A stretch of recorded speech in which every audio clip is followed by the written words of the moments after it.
Apparently, I've lived anything but a normal life. And that is according to my friends. My stories of dating, sex, and life in general tend to make them laugh, and for years, they've told me I needed to share them with the world. So I decided that in the middle of a pandemic, it was a great time to start a podcast about the things that, well, entertain me. So grab a cocktail with us and welcome to the hot mess that is my life as an almost 40-year-old single makeup artist living in a college town in Florida. This is Kara's Lipstick Diary. Thank you guys for tuning in to another episode. And well, this is the start of Breast Cancer Awareness Month, and that is a cause that is very near and dear to my heart. Unfortunately, a dear friend of mine lost her battle with breast cancer when she was only 34 years old. So it's become kind of a personal cause for me. So my guest today is a breast cancer survivor. This is Susie. She is amazing. And not only is she a breast cancer survivor, she also wants to help make sure that those diagnosed with it have an easier path. So she actually wrote a book that she gives out to survivors to help them through the process. That's how I met her, because I did her makeup for her headshot for it. And we have sort of ended up working on several things together. Absolutely. So thank you so much for joining the show. Thank you, Kara, for having me. It's an honor, and I appreciate you doing this. It's important. As you know, awareness is half the battle right there. It really is. So we start the show with a cocktail, and I feel like with this episode, because I might break down in tears, I need a cocktail extra bad. Like, we really need a cocktail. Okay, so this is actually a really fun cocktail. Like, I really enjoy this cocktail because it kind of changes colors as we make it, and it goes from blue to pink, which with Breast Cancer Awareness Month is kind of epic to have a drink that does that. So we start out with this fun blue gin. You know, it's blue. It's very, very blue. And then magically, it's going to turn not blue. That is like the coolest thing ever. Like, I am so impressed by this drink. It's like a whole magic trick with your cocktail. And then I put some other stuff in, including, you know, some champagne, because really, like, you need champagne in everything. And then, you know, we're going to add on top of that some sparkle, because you can't do a drink in my podcast without some sparkle added to it. So everyone keeps asking, what is this sparkle? It's from Fancy Sprinkles, and it's called Prism Powder, and it comes in all these different colors, and it is amazing. It's textureless, and it makes your drinks just like extra fabulous. So there we go. I'm going to add some ice. So Susie, when were you diagnosed with breast cancer? That was in the summer of 2014. Okay. I was 42 years old at the time. I was healthy. I had no issues. And one day I just found a lump in my breast. Yeah. I found it myself, and I knew immediately that I was in trouble. Yeah. I knew it was bad. And so the cascade started. I called the doctor. They got me in, sent me to another doctor, a mammogram today, biopsy tomorrow. And then immediately you need to see a surgeon, you need to see an oncologist. And then the roller coaster started. It's crazy. It's crazy. In just like 10 days of my life, everything changed. Drastically. Yeah. And what was your diagnosis when? It was something called invasive ductal carcinoma, which is the most common kind of breast cancer in women. Invasive meaning that it's no longer like in that little spot, but it kind of like broken through. Yeah. So most important at that time was to do some genetic testing, of course, because I was 42. Yeah. And then, you know, you want to know that you don't have one of those BRCA, like the Angelina Jolie that people know. So that was negative. What a blessing. And then really fast, you need to see a surgeon. I saw a surgeon. I had surgery 10 days after. I was fortunate enough to have a partial mastectomy, which is cosmetically, I would say, better for women, but not something that every woman would have access to. Right. So you can choose either or. In some cases, I was fortunate enough to be one of those. The surgery went well, and then medical oncology called me and said, we want to see you earlier. So that's a scary phone call. It was very scary. I went to that office, sat there, and I remember vividly thinking, why am I here? Yeah. I do not belong here. But what did I do? How did this happen? It's like, this is not for me. This wasn't my life plan. Not only that, you see all these people, they're sick, they're losing their hair, they're very compromised. And you're like, but I'm not part of this. So it took some time to deal with that and accept it. And at some point, it was just like turning a switch on. My husband, who you know, he's a lovely, super supporting guy. My kids, my whole family, friends, everybody, and we we like, okay, let's do it. And that's when they said, you need chemo. I'm like, no. What? That was not the deal. I thought we were good now. I said, partial mastectomy, radiation, take a pill, which is what I did. But on top of that, I needed chemo. So that was rough. Believe it or not, one of the worst things that happens when you do chemo, other than it's awful and it makes you feel bad and it's terrible, is that you lose your hair. Yeah. So as a woman, I think this goes for everybody, regardless if they're female or male. But as a woman, to lose your hair is such a big part of your identity. And also to have this diagnosis of breast cancer, which also attacks your core as a woman, that's pretty scary. Yeah. Well, and that was something I watched with my friend. She lost her battle at 34 years old. Wow. I mean, we as women aren't even told to go get mammograms until you hit 40. Exactly. And she lost her battle at 34. And I was actually with her a week before she was going to have a double mastectomy. Mm-hmm. I was with her the day her eyelashes fell out, and she was a makeup professional, just like I was. I amazingly had just come from a job, and I had my entire makeup kit in the car, and I went out to the parking lot. I got some eyelashes. We went into the bathroom at this restaurant, and I glued eyelashes on because she had literally lost her eyelashes that day. Many women lose their eyebrows. Yes. And getting a product to like help that is so important. It's so devastating because we don't realize how much we put into our hair, our eyebrows, our eyelashes, our boobs. Like, that is so much of who we are. And to have that just ripped away and no control literally is devastating. It is. And it's so much more than just the being vain. It's just hair. It is not just hair. No. It's a huge part of your identity. Well, and looking in the mirror and not recognizing yourself. It's terrible. Yeah. It's one of the worst things. I went and got my hair was long to my waist. Oh, wow. So I got a bob. The first, when they told me chemo, I'm like, you're like, we're going to start this process. I'm going to do Ease this. into it. Like, I thought I had control over that. I think it was just this fantasy of having control over it. Well, we want control in our lives. Of course. And this is a huge thing where it's like, please let me just have some control. Exactly. Let me have something I can hold on to. Yes. It's that feeling of, I'm going to do these on my own, at my own pace. And cancer basically says, screw you. Yeah. So I got my bob and everything, and I got my first chemo. I feel great. I feel like nothing. I mean, I was fine. I'm like, this is easy. No problem. I got this. 2 weeks after, I start shedding, literally, and I can see my hair falling. I'm like, okay, this is terrible.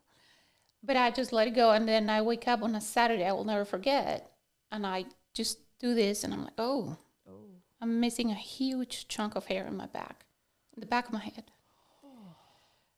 Okay, so I take a deep breath and I go to the kitchen. My husband's there, and I said, okay, I need you to tell me. I think I'm missing a huge chunk of hair. And this cannot stay like this. It's either all or nothing. Yeah.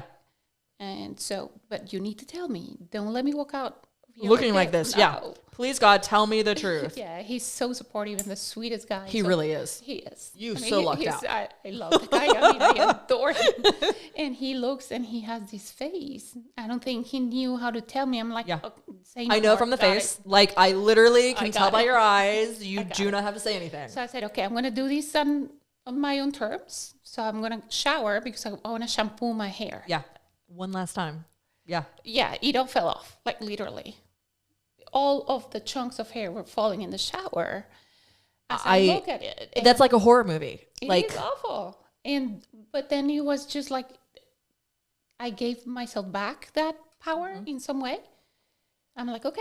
So I kind of cried and showered for at least an hour that I know. I'm pretty sure I would have been there at least an hour myself. Yeah. And then I'm like, okay, we're moving on. This is it. I have grieved my hair and we're moving on.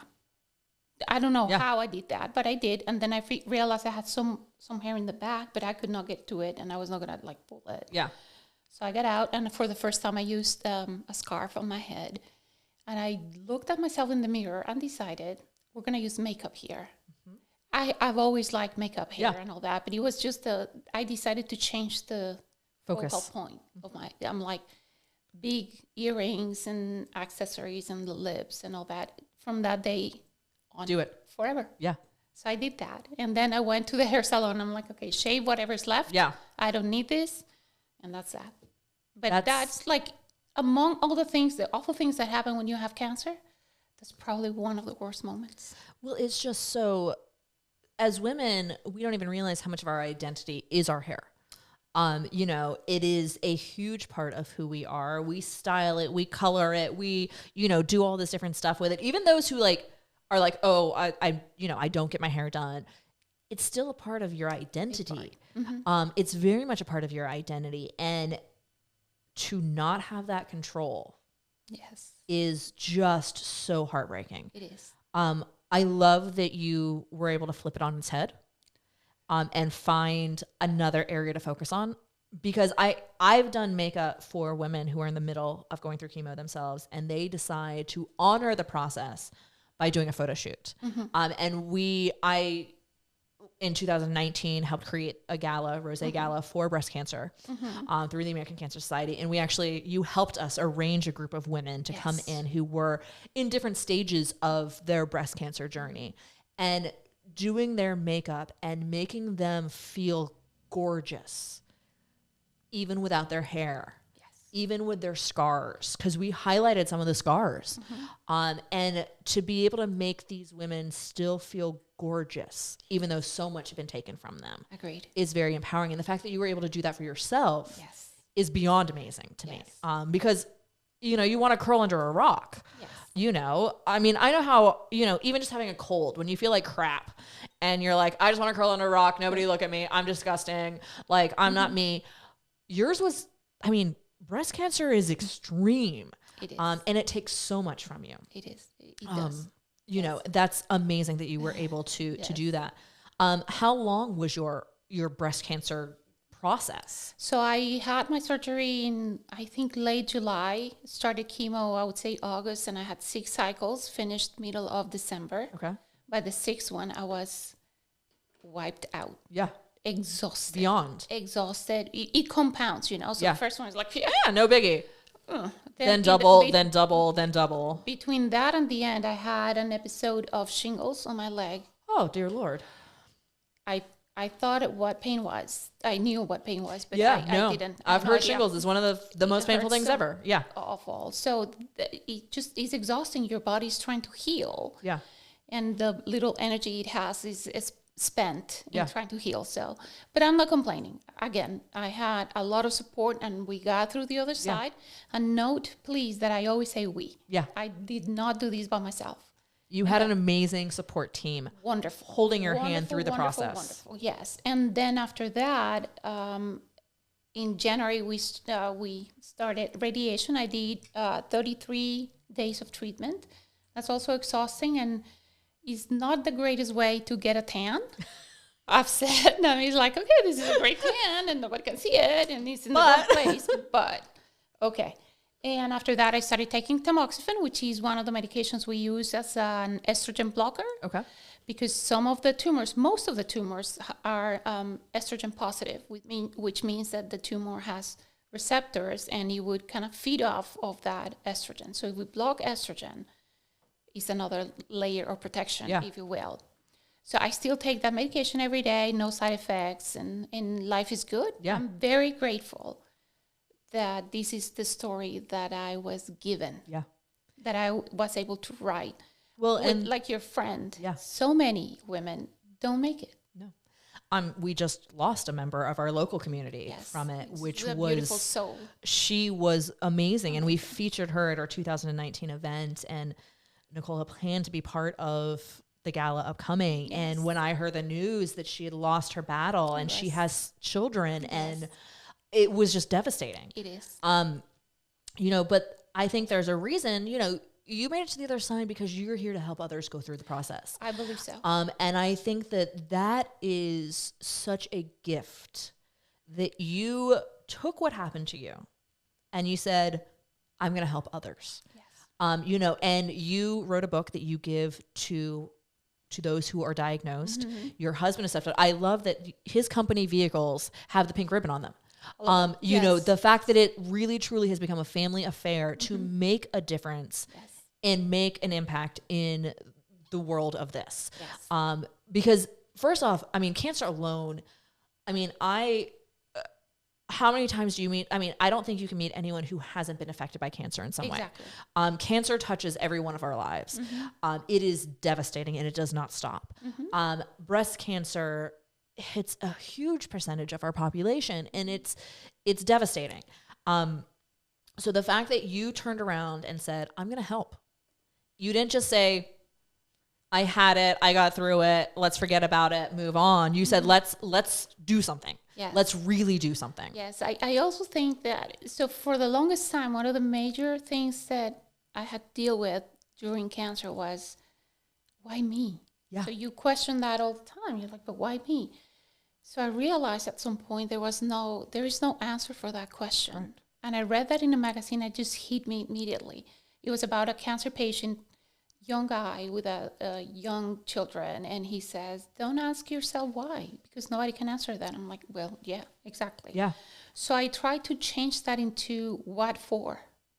What can I do with this that just maybe help someone else? Yeah. And so I started volunteering with the American Cancer Society. They have a beautiful program called Reach to Recovery.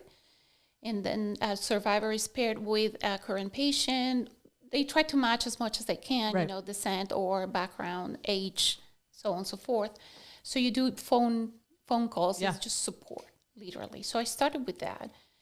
And some months later, a friend of mine who used to work in the cancer center calls me and says, we are looking for a breast cancer navigator, and it needs to be a nurse. Are you interested? I'm like, yes.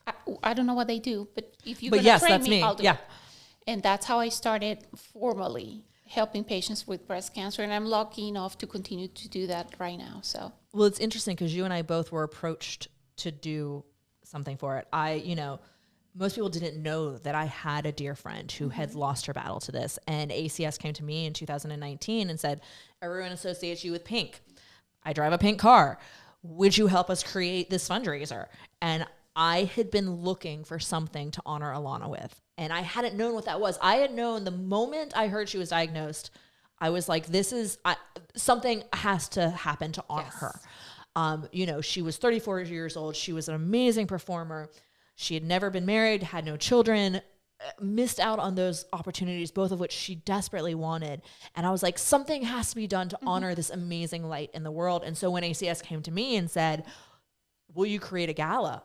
I said, yes. Like, you're giving me 4.5 months to create a gala that has never happened in a venue that wasn't built yet with an organization who had never done one before. And I was doing it as a volunteer. Yes. And I was like, yes, 100%, whatever you need, I am there to make it happen. And we pulled it off. Not only that, not only you pulled it off, but it was a success. It was. And on top of that, it was a great time. It was so much fun.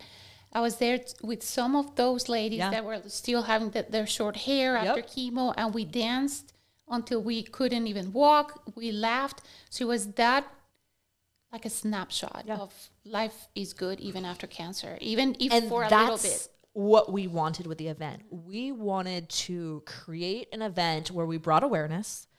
We honored those who lost their battle. We celebrated those who were battling or were survivors. And we made it a positive, uplifting experience. We didn't want to wallow in the sadness of it. No. We wanted to uplift. Yes. And for those survivors in the room to know your battle, you've got people here who love you and support you, and we're going to fight this, and that's hopefully what we'll be able to do again. That's our goal. I still look at that night and go, holy cow, how the hell did we pull that off? We raised $55,000 in like 4.5 months for something that had never occurred before, which was epic. Fingers crossed we can do that again this year. Sure we can. Oh my God. I need your help. I'll be right there, whatever you need. But yeah, that's because I looked at my friend and I was like, this is devastating. It can be. Literally devastating to lose my friend. Like I still remember getting that Facebook message saying, I have cancer, and being like, I'm sorry, how does this bubbly, blonde, amazing woman, how is she the one who has cancer? Yeah. How is this humanly, how is this possible? Yes. Because she was that girl that walked in the room and lit up the room everywhere she went. And I was like, she can't be the one who got cancer. Like that doesn't happen. Yes. So losing her, and I'll still always remember that last time I saw her, she came to Orlando. We went to school in Orlando area. And I remember driving home and we said goodbye that night. And it was, goodbye, I'll see you again. But like knowing that with her case, it wasn't goodbye, I'll see you again. It was goodbye. That was it. That was devastating because Yes. she should not have had that. And I agree. the reason, you are doing what you're doing, I'm doing what I'm doing is because nobody should have to go through that. Yes. Nobody needs to have that happen. I agree. So I'm so impressed that you have turned the script on cancer basically and said, I'm going to help make a difference in this area. You didn't let it define you in the negative. You let it define you in a positive, uplifting sort of way. Yes, I agree. And mostly two big things is you can ask around and anybody you know or everybody you know knows someone who has had breast cancer in whatever, far or short or near. The other part is that a big majority of those ladies, myself included, thankfully, we make it. We're on the other end and we keep on watching and all that. And then a lot of them don't. Yeah. So there is a mix of how can we prevent these from happening to others? Yeah. How can we help the ones that are going through it? And mostly, what do we do so that they don't have to die? Yeah. There's still many women that would die. And with how connected you are with everything, and I'm sure, obviously you've seen a lot of people not make it. Is there that survivor guilt as why did I make it and Nicole didn't?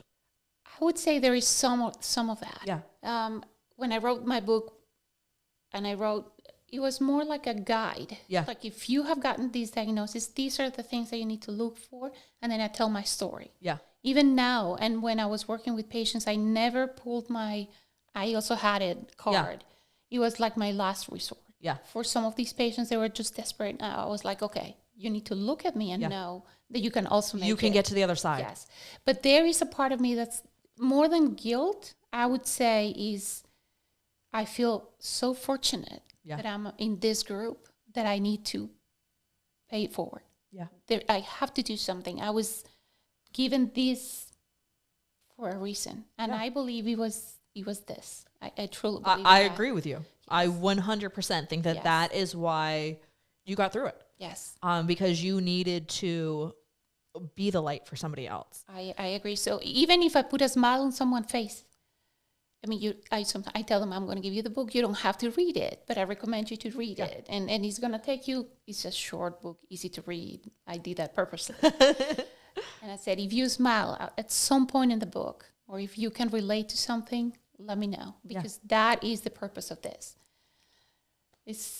We have advanced a lot. We have made tremendous strides, and we know how to treat cancer. We can diagnose it earlier. We know what we're doing. There are other diseases that we're not as advanced in.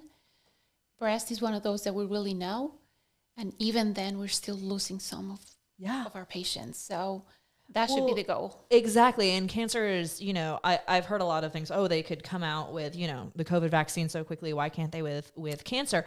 It's a totally different beast. Yes. Cancer is a very different beast than a lot of other things out there. Mm-hmm. And like you say, it touches so many people. Yeah. I remember my mother was part of a multi-level marketing company, and they had their big national conference, and their area of charity focus was American Cancer Society. And I remember I went to this conference and there were thousands of people at this event. And they went around and they said, have you had cancer? Stand up. Has a family member had cancer? Stand up. Have you had a friend have cancer? Stand up.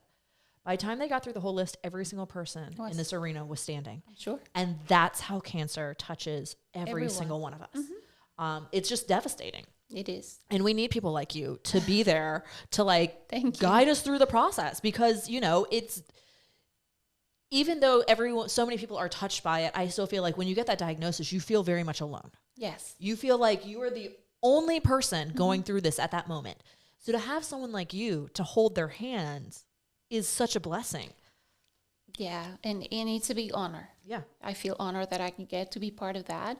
We also need people like you that are involved in the case, in this cause for a good reason, willing to put in the effort and the time to raise awareness, to raise funds, and contribute to people like the American Cancer Society, which will continue doing research. And that's how we have evolved, and that's how we have gotten where we are. So I believe this is a team effort, and we need to continue. Yeah. Well, and it is a team effort because, you know, you have to have the team of people who are going to be the medical providers, the people who are the scientists, the people who are the fundraisers, go get in your facers like me. Like, I sure as heck I'm not developing any cure, you know, and I also can't be the person sitting there holding a patient's hand and guiding them through the process because, again, I don't know that. So I think that's what's amazing is all of us who have come together with our different skill sets to try to make a difference in such an impactful, you know, hopefully impactful way. I agree. You know, and I look, when you brought that group of women together for the photo shoot for the gala, that was one beautiful day. It was magical. It was truly magical getting them together. And then the night of the event, all of them walking in and seeing those images was just one of the most beautiful things I've ever experienced. Yes, me too. The amount of happy tears over something that, you know, isn't always happy tears. Yes. Was so just magical. Yeah. So I thank you for helping us pull that together, because you were the one who was like, here's who you're going to get. I can introduce you to the right people. Oh, thank you for the opportunity. Yeah. And I believe that it is just this commitment that I made with this cause, as I know you have. Yeah. And many people have. So I guess it's our job to keep at it. Keep at it, yeah. Mm-hmm. Well, and like I say, I also do love how involved your family is. Like, when I see your husband's trucks go around town with the pink ribbon on them, you know, it's not a business you would associate with breast cancer awareness or pink. No. Like, not at all. But to see the pink ribbon on his vehicles and to know that he has your back and all of these women's back who are going through it, and men, because men are diagnosed with breast cancer as well. I mean, we don't talk about that as much, but men can get breast cancer. Yes, and it's not as common, of course, and it's usually diagnosed later. Yeah. Because the first thing you think in a man is not breast cancer. Well, and as women, we are trained to check our boobs. Exactly. Like, we are trained, you're going to do your little, boob check on the regular basis to, see if we feel anything weird. Exactly. Men aren't checking their boobs every, you know. No. I mean, heck, I feel like I check them, practically every day to make sure there's nothing weird going on in there. Exactly. But it's not what we have in mind. Right. Immediately. Exactly. So. Men are not trained to do that. So, of course, it's going to be diagnosed later, because I would say, and maybe, I don't know if, you're obviously more involved than I am, a lot of the percentage of people who find their breast cancer find it themselves before. And you said you found yours. Yes. So is that, do you find that often with women, and that's why it's caught earlier? I think two things. Yes, the self-exam is important, and most important than the self-exam in itself is that you're so familiar with your breast. Yes. That you know immediately when something's changed. Weird. Yeah. You may not know exactly what it is, but just tell someone if you see, feel, or there's something odd, you need to report it. Second, we have changed the way we screen. Yeah. So mammogram has evolved a lot, and we have better machines, if you will, and we have 3D, and we have trained people, devote their lives to look at images. So we have done better at screening. And so we diagnosed earlier, and then we have advanced in outcomes as well, and we have better outcomes too. That's fantastic. Mm-hmm. Well, Susie, thank you so much for coming on and talking about such an important issue that has touched both of our lives so drastically. I really appreciate you coming on and talking about this and helping us kick off Breast Cancer Awareness Month. Absolutely. With this episode. So thanks you guys for watching. I hope this may have helped you guys a little bit too, and understand some of what's going on in the world of breast cancer. It's kind of a deep issue, and normally we giggle a little bit more, but I thought this was kind of important. So thank you again. I really appreciate having you here. Thanks for watching, you guys.